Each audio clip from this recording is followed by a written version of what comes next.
I'm Maya. I'm Carly. I'm Andrea. And Since our last meeting, we've finished the book Asking for It. Go ahead. okay, we learned a lot about how rape culture affects Hollywood and how it also affects celebrities. And what We else? talked about reasons for hope in our society, and if we actually educate these boys, maybe we'll have a chance of decreasing the issue of sexual harassment and assault. And how social media could have a good impact on rape victims, not just a bad impact. So we had a couple questions at the end of the book. One being what we learned. Sorry. Yeah, so the number 5 thing we learned how rape culture contributes to all aspects of society and pop culture and how it affects our lives in many different ways. We also talked about victim blaming, people blaming victims for drinking tight, wearing tight clothes or drinking alcohol. We need to stop blaming the victims and start blaming the people actually assaulting. We learned how to try and decrease rape culture by teaching boys to stop assaulting rather than to teach girls to be On alert on all times. We also learned a lot about the history of where fake accusations come from and where it started with racism, and now it's used to blame victims.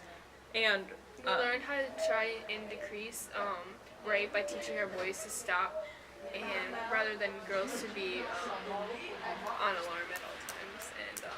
And our number 1 thing that we learned is how society puts pressure on the women to protect themselves rather than teach boys, which is what we've said over and over again.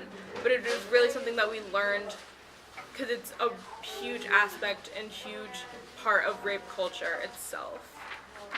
And so we can talk about our research questions that we came up with from the books.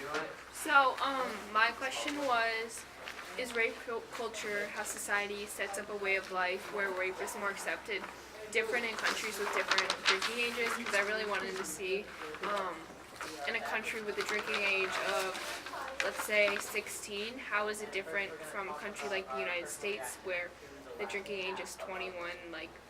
How is rape culture different in different countries with different drinking ages? My research question was, what are the psychological traits of men who rape? And with that information, how can we educate our youth about this topic? And because I really wanted to know what goes through the minds of people who commit these crimes and how their minds work differently from other men who don't, essentially. My research question was, why do teens want to always have the need to rape other young women in groups? Why do they feel safer to rape women in groups than just by themselves?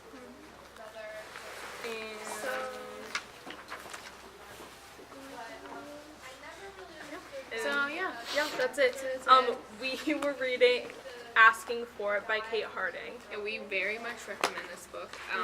It fits right in with our topic of sexual harassment and assault, and it really taught us more statistics and learning lessons and how we can really address this problem in our own community. So we really do recommend this book if you want to learn more about rape culture or Or sexual harassment or assault. Abuse. So Yes. yeah. So yeah. Thank you.